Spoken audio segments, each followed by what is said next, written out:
Alright, next episode. Let me get things set up here. Alright, I figured I'd go over just a few things. Not a lot. Nothing really major going on. Mainly because it's kind of a lot of little things going on right now until I get my harness. Once I get the harness, then I can start working on some software and start kind of tidying a few things up to actually get it started. We're still a little ways from that. So show you a few things I've been working on. So one of the things is I've got right here, this is the, I guess you'd call it, it's sort of like a manifold that goes into the AC compressor up into this spot. And a kind of weird thing, or kind of nice thing is this is actually the Colorado one. I cut the hoses off. So the hose for the Colorado was like this. I don't know if you remember that from my previous videos. I was worried about this hitting. So in the Colorado, you kind of have one running this way and one running, if I can get this thing out, this way. Well, the Camaro AC compressor is pretty much in the exact same location, but this manifold is flipped. So that's what I've done is I've cut these out. I've drilled the holes bigger. That way I can actually, let me get this with the little one here. So I've made the hole bigger to where I can slide this down inside and kind of get it aligned. And then once I get it aligned, I'm going to attempt to braze that. And that should pretty much have my lines exactly where they need to be to meet the Colorado. So still a little ways from doing that. Once I get the exhaust, which has shipped, I should get that next week. The Y pipe and the shorty headers, so hopefully I can get that installed. Once I get that installed, then I can put the AC compressor in, and then I can attach this, put the rest of the AC lines in, align this, and then start brazing, and then hopefully that works to where everything will look factory. The Camaro AC lines that I bought are not even close. Like they're not going to work at all. And another concern is on this line, there's one of the sensors, and there's this thing, which I still don't know what it is. And then we also have one of our ports. I don't remember which one this is, low side or high side. We'll deal with that once we actually get everything done. I will be doing the pressure test, make sure all of this is holding before I add any refrigerant, do anything like that.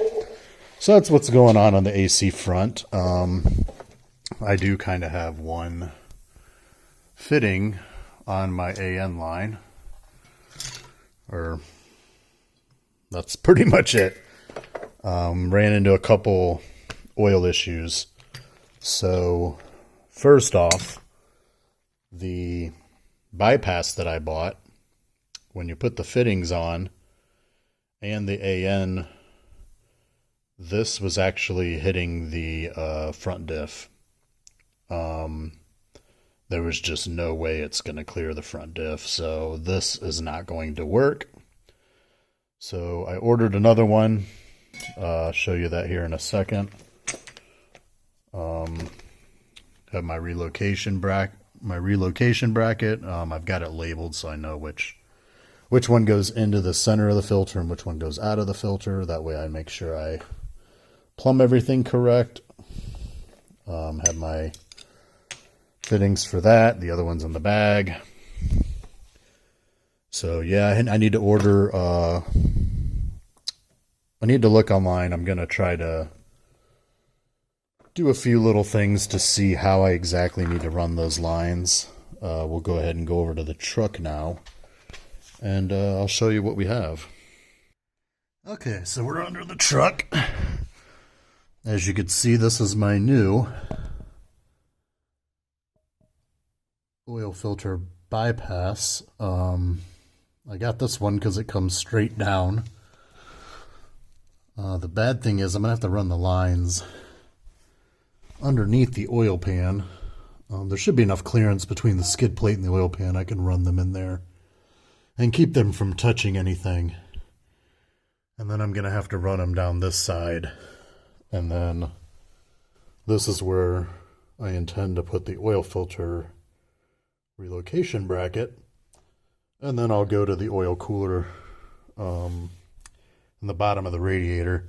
So an interesting thing is this thing is not actually tight. There's little flanges on the actual original fittings that kind of keep this planted in place. So I got to play with that. I'm going to try to pop them off and see if I can put them on here to act as a washer, or I'll have to figure out the way to put a washer. These are kind of my mock-up fittings. I've actually got better fittings that'll go on here when I do the final assembly. I did get a coupler. Alright, well, we'll figure that out. So I did get a coupler here. I'm not really a fan of this. It seems tight, but you can kind of see there's like a gap. It doesn't sit completely tight around this, even though it is the dimension. I'm going to look around and see if I can find something better than this, but this is nice just to kind of get it mocked up without that T. I don't know if you remember the last video I showed this. This had a T. I took that off. This is actually a lower radiator hose from a convertible Camaro. I think I addressed that in my last video. Here's the transmission cooler line from the Colorado. It's going into the cooler.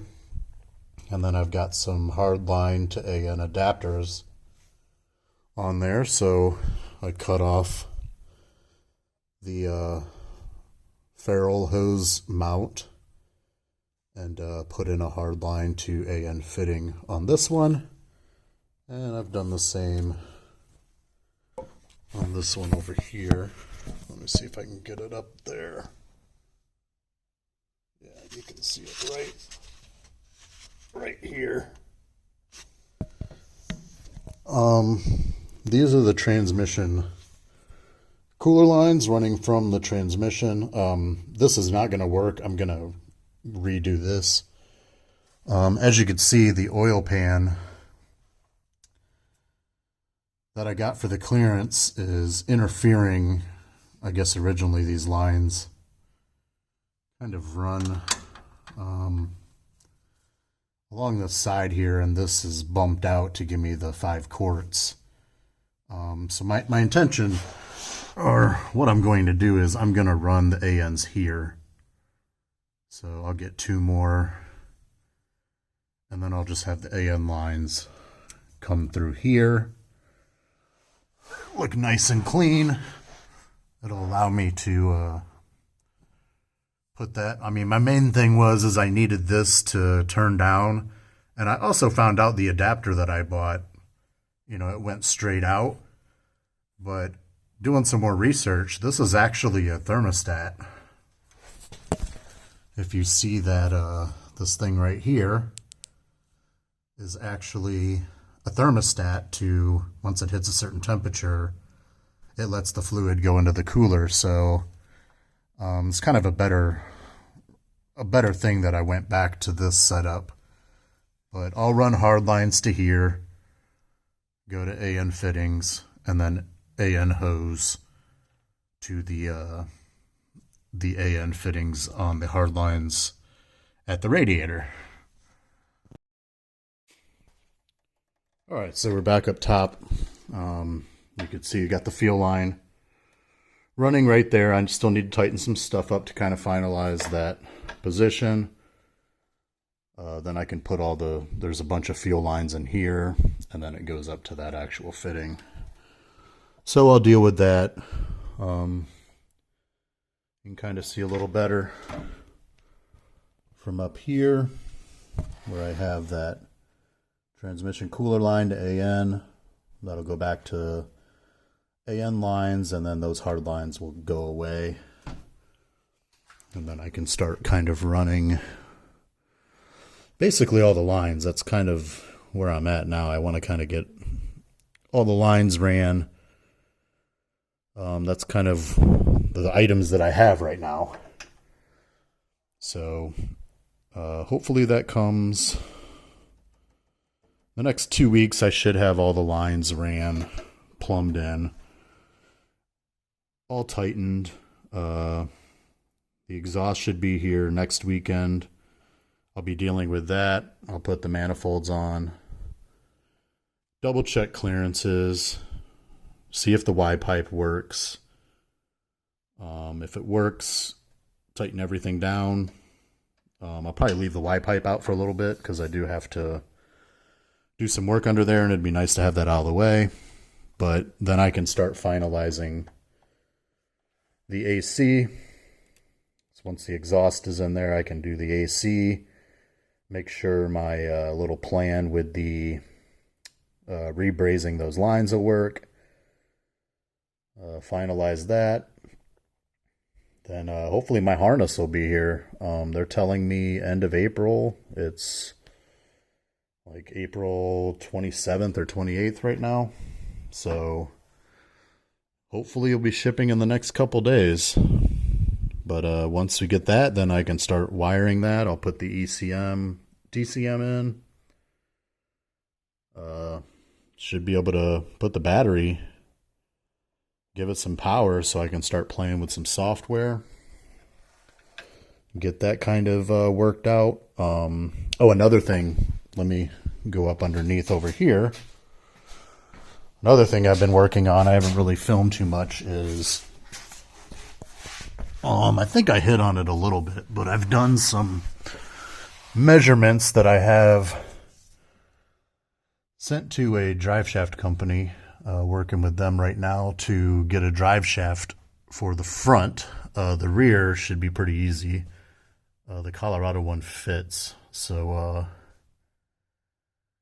it won't be hard to get a steel one made of that, but I'm trying to get a steel front.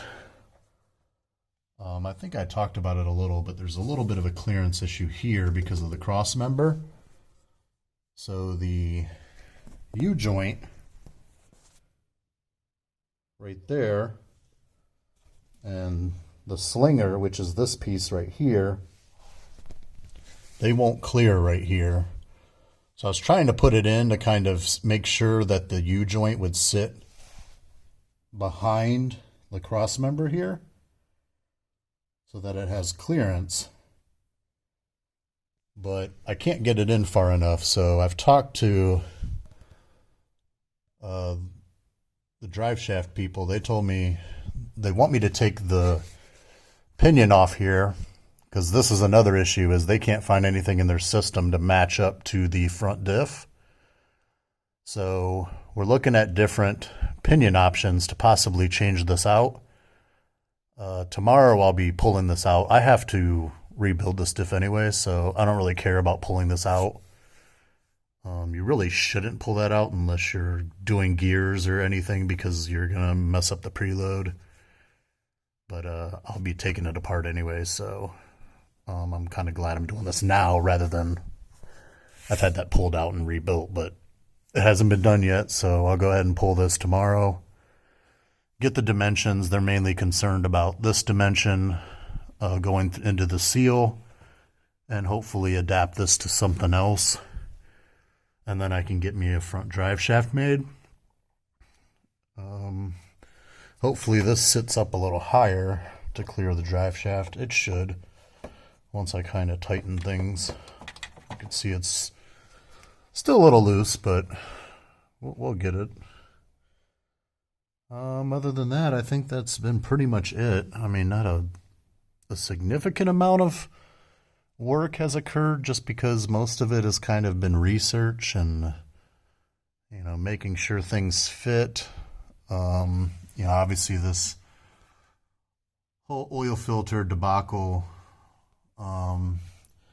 At the end of the day, now that I think about it, it probably would have been a lot better and easier if I did the Holly oil pan and had it welded up by somebody who welds to make the clearances. But I mean, it is what it is. I didn't want to have to do any type of major fabrication like that, but I'll work with what I have. But that pan would have allowed the transmission lines to clear where I would have to run AN farther up. Not too big of a deal, but it probably would have made this a lot easier because it already has the oil cooler lines adapted into the side of the pan, which this one does not, since it's made for hot rods. But I'll make it work. I still don't know the overall cost yet of what this oil pan has basically increased cost of over getting it fabricated. Hopefully I can find out some information as far as how much fabricating the Holly pan cost, and then I could weigh it and kind of compare what additional items I had to buy to make this pan work, plus the increased cost of this pan over the Holly. Luckily, this bypass was actually cheaper than the other one, so when you take that into account, it might be beneficial to just run this pan, but we'll find that out. There's also a couple of bolts that aren't on this pan because it's more flush. The original pan has a spot for bolting the hard lines. There's a bracket that comes off of the oil pan. I obviously don't need that because it'll be going to AN lines, and I'll build some type of bracket just to kind of keep those away from things. But the big thing is it would have had those oil cooler lines. That would have been a lot easier, and the oil filter would have probably been a lot more clear from the front diff. That's one of the things, is this thing actually pushed the oil filter this way, just because of the way it had to be mounted. But it is what it is. We'll make it work. Another thing is,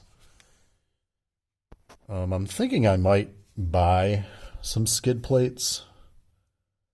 I'll have to see how the next couple weeks go. Kind of finalizing everything. I've thought about, and I have to see what the clearances are as far as fuel lines hitting the tunnel, the manifold, a couple other things.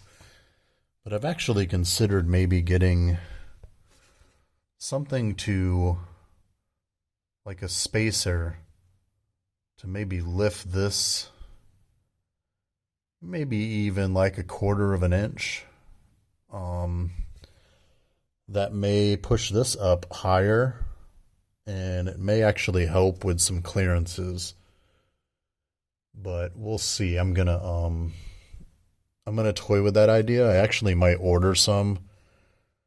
It's not too hard to I've gotten it to the point where I can pop these off and lift this up pretty easily. So I may just throw them in there loose, lift this up, and just kind of check things and see what it kind of looks like. Because if I can get that up a little bit, I don't think it'll affect anything. I actually think it'll make the engine sit a little flatter.